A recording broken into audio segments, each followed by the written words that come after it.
Welcome to Atulya Classes, your path to success. Excel in maths and science, master social science and English. Admissions are open. Enroll today. Hello and welcome back to Atulya Classes. और जैसा कि आपको पता है कि अतुल्य classes पर class 9 और 10th की वीडियो आना स्टार्ट हो चुकी है, तो उसी को देखते हुए आज हम इस वीडियो में देखने वाले हैं क्लास 10th का जो फिजिक्स का चैप्टर है, जिसको हम फिजिक्स का चैप्टर 1 बोल सकते हैं, इसको लाइट। और इस चैप्टर का नाम है लाइट, रिफ्लेक्शन एंड रिफ्रैक्शन। तो इस चैप्टर में हम लोग बेसिकली जो जिस टॉपिक पर पढ़ने वाले हैं वह है रिफ्लेक्शन और रिफ्रैक्शन।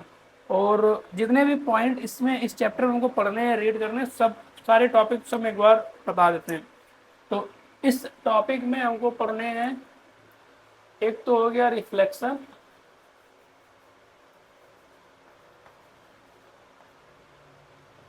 और इसके बाद हमको पढ़ने हैं रिफ्लेक्शन के बाद, यह रिफ्लेक्शन लिखा है, रिफ्लेक्शन के बाद लॉ ऑफ रिफ्लेक्शन, फिर मिरर। मिरर में हमको दो टाइप्स के पढ़ने हैं मिरर। एक होता है कॉनकेव मिरर और एक जो है वह है कॉन्वेक्स मिरर। इसके बाद जो नेक्स्ट वाला टॉपिक पढ़ना है हमको, वो पढ़ना है मिरर हो गया, रिफ्लेक्शन हो गया, मिरर हो गया, और कॉनकेव और कॉन्वेक्स मिरर में हमको कितने टाइप्स के जो रिफ्लेक्शन होते हैं उसको पढ़ना है। और इसके बाद हमको लेंसेज के बारे में पढ़ना है, जिसको हम लोग बोलते हैं स्फेरिकल लेंस।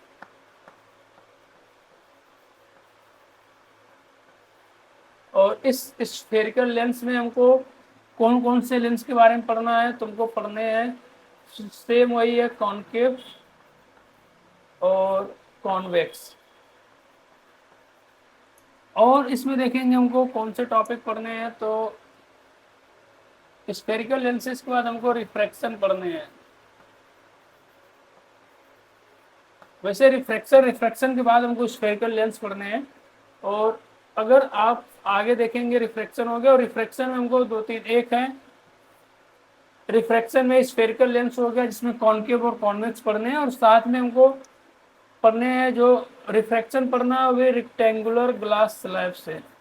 ये भी काफ़ी अच्छा टॉपिक है, रेक्टेंगुलर ग्लास स्लैब। और इतने टॉपिक पढ़ने के बाद रिफ्लेक्शन हो गया, मिरर हो गया, इसके बाद स्फेरिकल लेंस हो गया, रिफ्रैक्शन हो गया। मिरर में, रिफ्लेक्शन में हमको और भी टॉपिक पढ़ने हैं। रिफ्लेक्शन आपको दिख रहा है तो यहाँ पर हमको पढ़ने पड़ेंगे लॉ ऑफ रिफ्लेक्शन,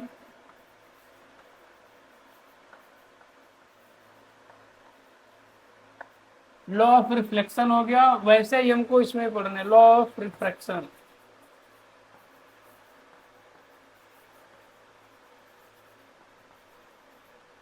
सेम ऐसे हमको लॉ ऑफ रिफ्रैक्शन भी पढ़ने हैं। और इसके बाद हमको देखेंगे तो इसी में हमको पढ़ने हैं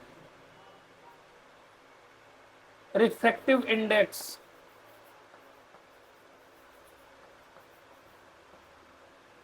इसी में हमको पढ़ने हैं रिफ्रैक्टिव इंडेक्स।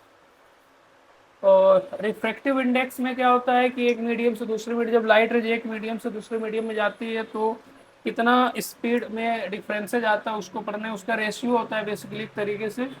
रिफ्रैक्टिव इंडेक्स के बाद हमको पढ़ना है पावर, पावर ऑफ लेंस। और पावर ऑफ लेंस में भी हमको पढ़ना है, पावर ऑफ लेंस हो गया और इसकी यूनिट हो गई, और किस तरीके से हम लोग पावर का जो पावर हो गया किस तरीके से हम लोग इसका कन्वर्जन करेंगे। तो इतने टॉपिक हमको पढ़ने हैं, जिसमें से आपको दिख रहा है रिफ्लेक्शन हो गया, रिफ्लेक्शन हो गया, उसके बाद लॉ ऑफ रिफ्लेक्शन हो गया, मिरर हो गया। मिरर में कॉनकेव और कॉन्वेक्स पढ़ने बेसिकली, या स्फेरिकल मिरर होते हैं तो उसके बारे में हमको पढ़ना है। स्फेरिकल लेंस हो गया जिसमें कॉनकेव और कॉन्वेक्स पढ़ने हैं। फिर रिफ्रैक्शन, रिफ्रैक्शन के बाद स्फेरिकल लेंस पढ़ना है, लॉ ऑफ रिफ्रैक्शन पढ़ना है। इसके बाद रिफ्रैक्शन में हमको रेक्टेंगुलर ग्लास स्लैब से जो रिफ्रैक्शन होगा किस तरीके से होगा, रिफ्रैक्टिव इंडेक्स पढ़ना है, पावर ऑफ लेंस पढ़ना है। और साथ में ये जो आपको रिफ्लेक्शन दिख रहा है और ये जो रिफ्रैक्शन दिख रहा है, यह जो आपको दिख रहे हैं इधर कॉनकेव और कॉन्वेक्स, और इधर दिख रहे हैं आपको कॉनकेव और कॉन्वेक्स दिख रहे हैं ना, इससे जितने भी रे डायग्राम बनेंगे, जितने भी रे डायग्राम बनेंगे ना सबको देखना है, चाहे वो कॉनकेव का हो, कॉन्वेक्स इधर लेंस हो जाएगा, और इसमें भी वही करना हमको। जितने भी रे डायग्राम बनेंगे ना सबके बारे में हमको पढ़ना है। और लास्ट में हम लोग करने वाले हैं कुछ न्यूमेरिकल, और जो न्यूमेरिकल करेंगे ना तो मिरर और रिफ्रैक्शन के फॉर्मूलाज होते हैं, जैसे मिरर और रिफ्रैक्शन के फॉर्मूलाज होंगे तो उस पर बेस्ड हमको करने हैं न्यूमेरिकल क्वेश्चन। और ये न्यूमेरिकल क्वेश्चन हम लास्ट में एक ही में सारे क्वेश्चंस आप लोग को हम करा देंगे।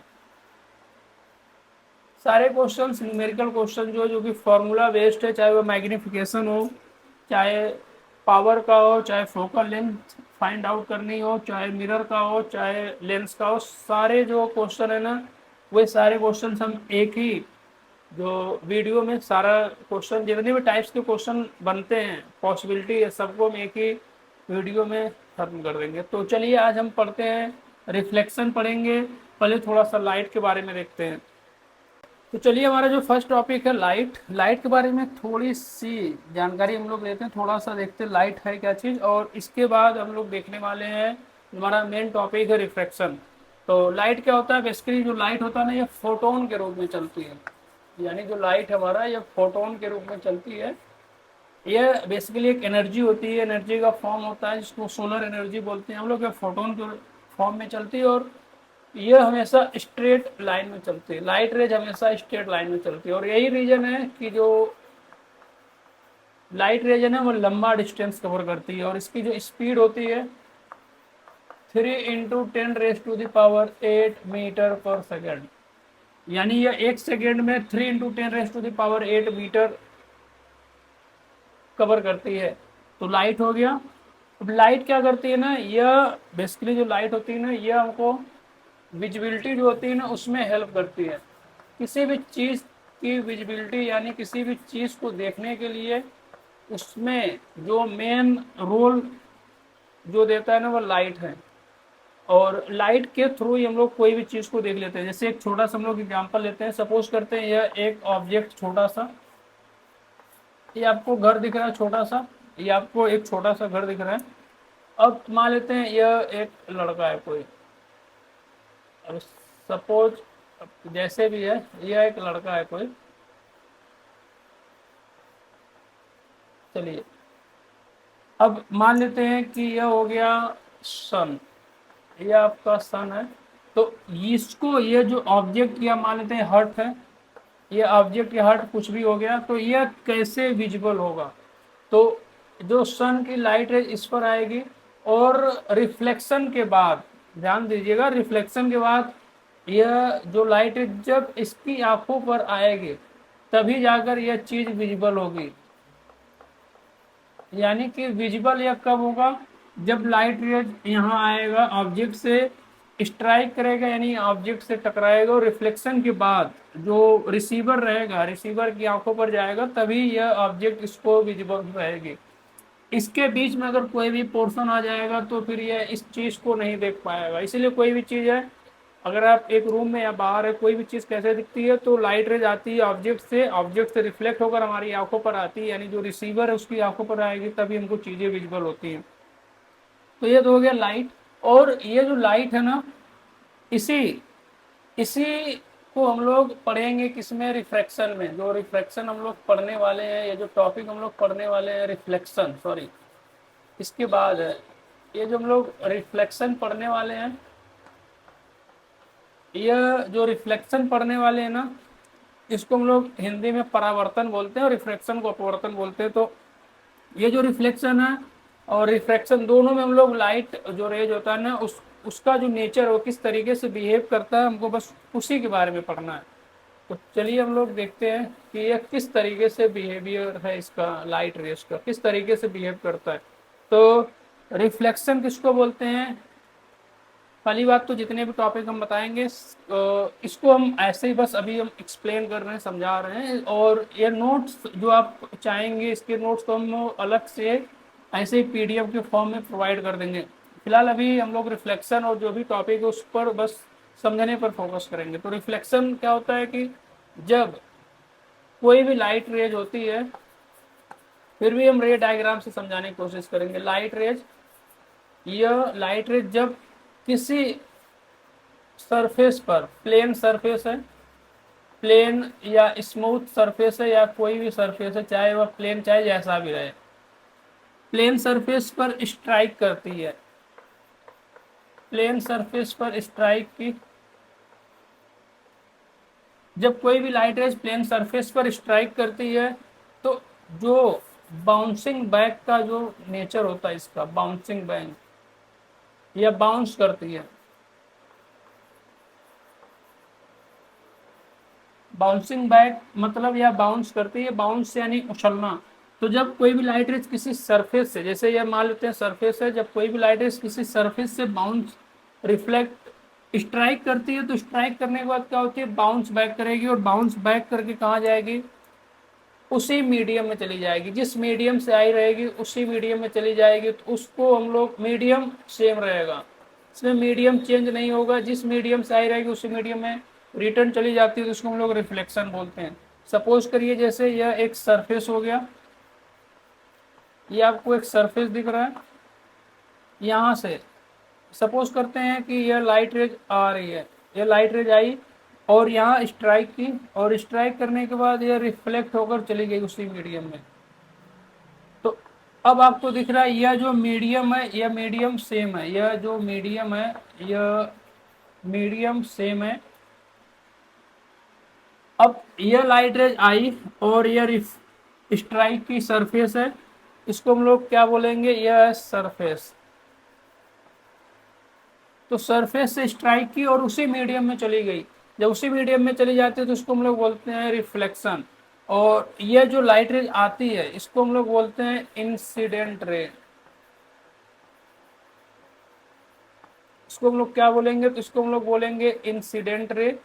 और जब रिफ्लेक्शन होता है, यहाँ पर हो रहा है रिफ्लेक्शन, यहाँ हो रहा है रिफ्लेक्शन, तो रिफ्लेक्शन होने के बाद जो लाइट रेज स्ट्राइक करने के बाद चली जाती है उसको हम लोग बोलते हैं रिफ्लेक्टेड रे।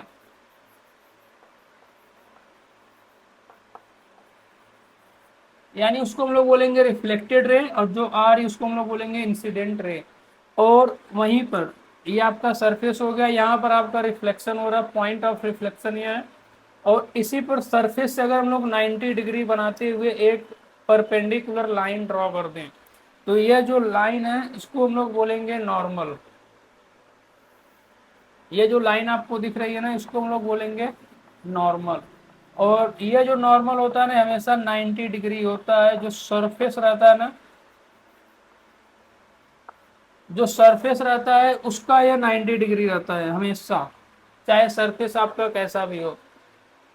तो रिफ्लेक्शन समझ गए क्या चीज होता है, जब लाइट रेज किसी मीडियम से स्ट्राइक करती है या टकराती है तो उसके बाद वह बाउंस बैक करती है, सेम उसी में जो बाउंसिंग बैक का जो नेचर होता है उसको हम लोग रिफ्लेक्शन बोलते हैं।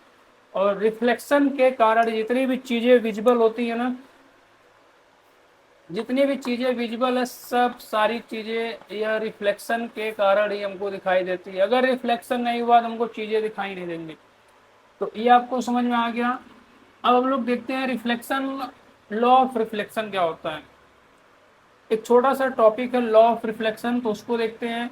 लाइट समझ गए, रिफ्लेक्शन समझ गए, अब हम लोग देखते हैं लॉ ऑफ रिफ्लेक्शन। ये समझ गए क्या चीज कैसे होता है, तो देखते हैं हम लोग लॉ ऑफ रिफ्लेक्शन। और टोटल लॉ ऑफ रिफ्लेक्शन देखेंगे तो दो टाइप के हैं law of reflection. Law of refraction भी देखेंगे और लॉ ऑफ रिफ्लेक्शन भी देखेंगे। चलिए हम लोग देखते हैं लॉ ऑफ रिफ्लेक्शन। तो हेडिंग डालते हैं यहाँ पर हम लोग, लॉ ऑफ रिफ्लेक्शन। क्या होता है लॉ ऑफ रिफ्लेक्शन उसको देखेंगे। तो अगर आप बात करेंगे लॉ ऑफ रिफ्लेक्शन की तो टोटल दो होते हैं, लॉ ऑफ रिफ्लेक्शन टोटल 2 होते हैं। तो हम लोग फर्स्ट लॉ ऑफ रिफ्लेक्शन देखते हैं। तो फर्स्ट लॉ ऑफ रिफ्लेक्शन क्या है, देखिए सबसे पहले इसके लिए हमको एक डायग्राम बनाना पड़ेगा। तो एक डायग्राम, अभी जो पीछे हमने डायग्राम बनाया था उसको बनाते हैं। ये आपको दिख रहा है, ये एक प्लेन सरफेस हो गया, यह एक सरफेस है। अब अभी हमने बताया था लाइट रेज, तो यह सरफेस हो गया और यह लाइट रेज आ रही है और यह स्ट्राइक की और यह निकल गई, सेम रिफ्लेक्शन हो गया। तो यह लाइट रेज है और यह यहाँ से हम लोग 90 डिग्री बनाते हुए एक लाइन बना दी है और इसको हम लोग बोलते हैं नॉर्मल। ये नॉर्मल हो गया। अब इसको हम लोग क्या बोलेंगे, इसको हम लोग बोलते हैं, इधर लिखते हैं, थोड़ा सा पीछे ले जाते हैं इधर, इसको हम लोग बोलते हैं इंसिडेंट रे। ये इंसिडेंट रे है और यह है रिफ्लेक्टेड रे।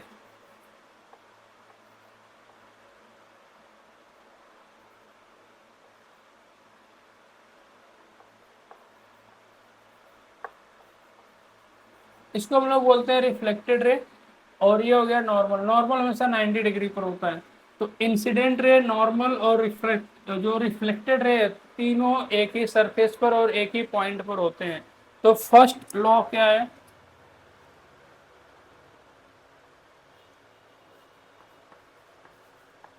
फर्स्ट लॉ है इंसिडेंट, यह इंसिडेंट रे, इंसिडेंट रे के बाद नॉर्मल और रिफ्लेक्टेड रे।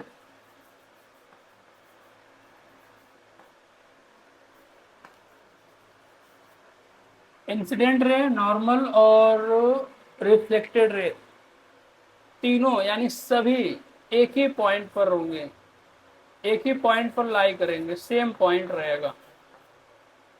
यह जो इंसिडेंट रे हो गया, नॉर्मल हो गया, रिफ्लेक्टेड हो गया, सब एक ही पॉइंट पर, सेम पॉइंट पर क्या करेंगे, लाई करेंगे, यानी सेम पॉइंट पर होंगे। जैसे ये आपको दिख रहा है इंसिडेंट रे, तो इंसिडेंट रे ये आ रही है और ये रिफ्लेक्टेड रे और ये नॉर्मल हो गया, तो पॉइंट आपका यही है। इसी पॉइंट पर जो लाइट रेज हो गया, लाइट रेज की इंसिडेंट रे, नॉर्मल और रिफ्लेक्टेड रे सारे एक ही प्लेन पर और एक ही पॉइंट पर होंगे। तो ये प्लेन आपको दिख रहा है एक ही है और यहाँ पर सारे एक ही पॉइंट पर है। अब आपको देखना है यहाँ पर एक छोटा सा, यह जो होता है इसको हम लोग बोलते हैं एंगल आई और इसको बोलते हैं angle r. Angle i basically क्या होता है, तो एंगल आई की अगर आप बात करेंगे यह, तो इसको हम लोग बोलते हैं angle of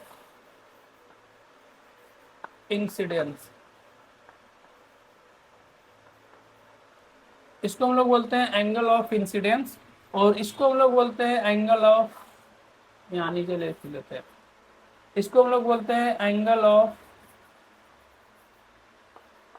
reflection. Angle of incidence और एंगल ऑफ रिफ्लेक्शन। तो हमारा जो सेकंड लॉ है, जो दूसरा नंबर का लॉ है, वह है कि एंगल ऑफ इंसिडेंस हमेशा इक्वल होगा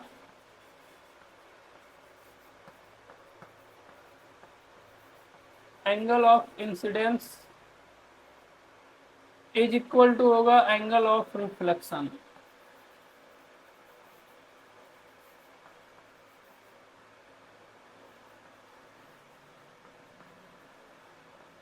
एंगल ऑफ रिफ्लेक्शन यानी कि angle I is equal to angle R. तो यह आपका है सेकेंड लॉ। तो फर्स्ट लॉ क्या था, इंसिडेंट रे, नॉर्मल और रिफ्लेक्टेड रे तीनों एक ही पॉइंट पर एक ही प्लेन पर होंगे और angle of incidence is equal to angle of reflection. तो यही थे दोनों लॉ ऑफ रिफ्लेक्शन। अब हम लोग देखते हैं थोड़ा मिरर के बारे में, क्योंकि रिफ्लेक्शन हमको देखने को मिलता है मिरर में, तो हम लोग बात करने वाले हैं मिरर की। ये सारे पॉइंट मेरे ख्याल से आप लोग समझ गए होंगे।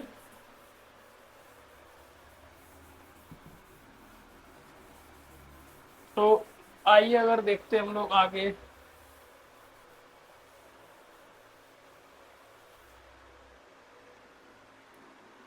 मिरर।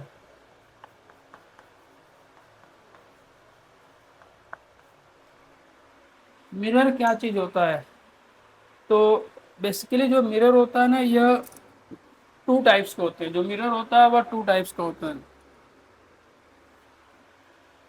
ये जो मिरर होता है, एक तो होता है फर्स्ट,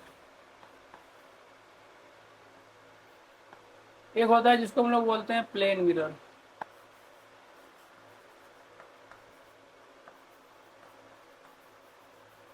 और एक होता है स्फेरिकल मिरर।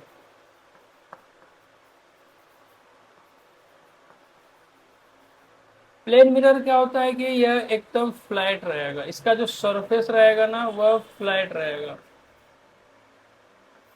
सरफेस कैसा रहेगा? एकदम फ्लैट। फ्लैट यानी प्लेन रहेगा, इसीलिए इसको हम लोग बोलते हैं प्लेन मिरर।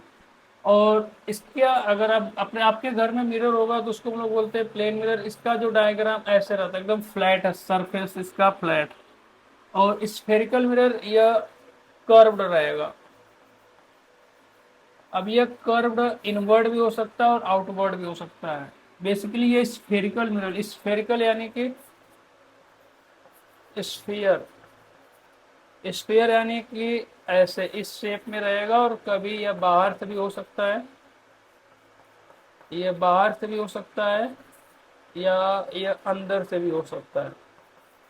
या इसका एक जो स्फेरिकल मिरर क्या होता है, कर्व्ड होता है, जिसमें से दो होता है, एक होता है कॉनकेव और दूसरा होता है कॉन्वेक्स। तो स्फेरिकल मिरर में कर्व्ड होता है और एक कॉनकेव और कॉन्वेक्स होता है। ये आपको दिख रहा है स्फीयर, बेसिकली एक तरीके से जैसे आपके पास कोई बॉल होगी, तो अगर उसको आप साइड साइड से कट करेंगे तो जिस शेप में आएगा ना वह एक मिरर की तरह काम करेगा। जैसे आपके पास स्पून होगा घर में या कलछल होगा, अगर आपके पास ये स्पून है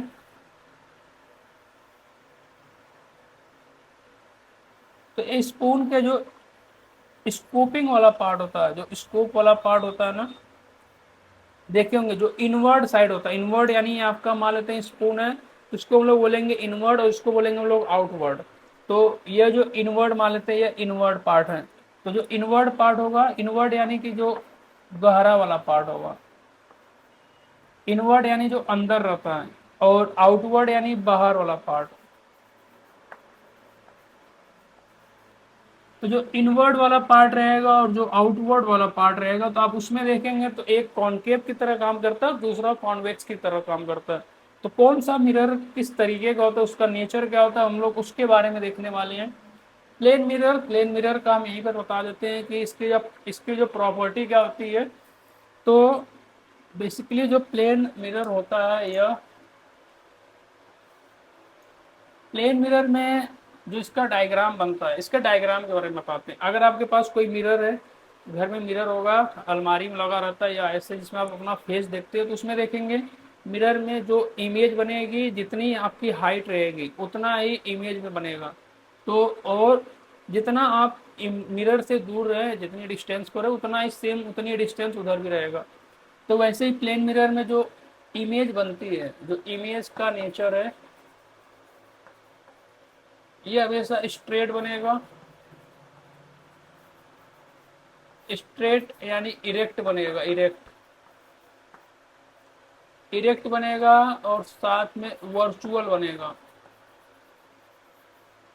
वर्चुअल यानी इमेजिनरी बनेगा। कभी भी अगर कोई भी इमेज इरेक्ट यानी सीधा बन रहा है तो हमेशा वर्चुअल या इमेजिनरी होता है, और सेम हाइट का बनेगा। जो हाइट रहेगी ना वह सेम रहेगी, सेम हाइट, और साथ में इसमें एक और पॉइंट है, सेम डिस्टेंस पर बनेगा।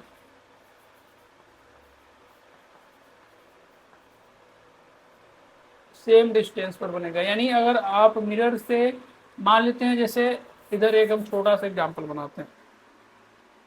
सपोज करिए यह मिरर है, अब यहाँ पर यह एक ऑब्जेक्ट रख देते हैं, यह ऑब्जेक्ट रखा है यहाँ पर, ये एक छोटा सा मान लेते हैं ट्री है, क्रॉस ट्री। तो मान लेते हैं इसके बीच की जो डिस्टेंस है, ये जो डिस्टेंस मान लेते हैं 10 मीटर है। तो जो इमेज बनेगा ना मिरर के अंदर बनेगा 10 मीटर पर। ये जो इमेज बनेगा वह 10 मीटर पर बनेगा और सेम हाइट का बनने वाला है। इसकी जो हाइट रहेगी ना वह सेम ही रहेगी। ये आपका ऑब्जेक्ट है और ये आपका इमेज है। तो ये आपको दिख रहा है प्लेन मिरर। आपका ऑब्जेक्ट जितनी डिस्टेंस पर 10 मीटर पर है तो आपका जो इमेज बनेगा वो भी 10 मीटर पर बनने वाला है। और दूसरी खासियत क्या है कि इसमें हमेशा इमेज सीधा बनेगा, और कभी भी अगर सीधा इमेज बन रहा है तो हमेशा वर्चुअल बनेगा या इमेजिनरी बनेगा। एक होता है रियल इमेज और एक होता है वर्चुअल इमेज। रियल इमेज किसको बोलते हैं हम लोग यहाँ देख लेते हैं थोड़ा सा, रियल और इमेजिनरी। रियल इमेज किसको बोलते हैं? रियल इमेज यानी यह हमेशा इन्वर्टेड बनेगा। इन्वर्टेड मतलब उल्टा बनेगा। इन्वर्टेड बनेगा और इसको हम लोग किसी स्क्रीन या पर्दे पर, स्क्रीन या कोई भी प्लेट या पर्दा कुछ भी हो गया उस पर हम लोग ऑब्टेंड कर सकते हैं। ऑब्टेंड मतलब कि इसको हम लोग किसी स्क्रीन या पर्दे पर दिखा सकते हैं। लेकिन इमेजिनरी इमेज हमेशा इरेक्ट बनेगा। इरेक्ट मतलब सीधा, और इसको हम लोग किसी भी स्क्रीन पर रिप्रेजेंट नहीं कर सकते हैं। कोई भी स्क्रीन डालना उस पर हम लोग इसको दिखा नहीं सकते। तो यही बेसिकली इतना ही डिफरेंस होता है रियल और इमेजिनरी इमेज में। कहीं भी आपको इमेज अगर सीधा बनते हुए दिखा तो वो रियल इमेज नहीं, वो इमेजिनरी है, एक तरीके से वर्चुअल इमेज है।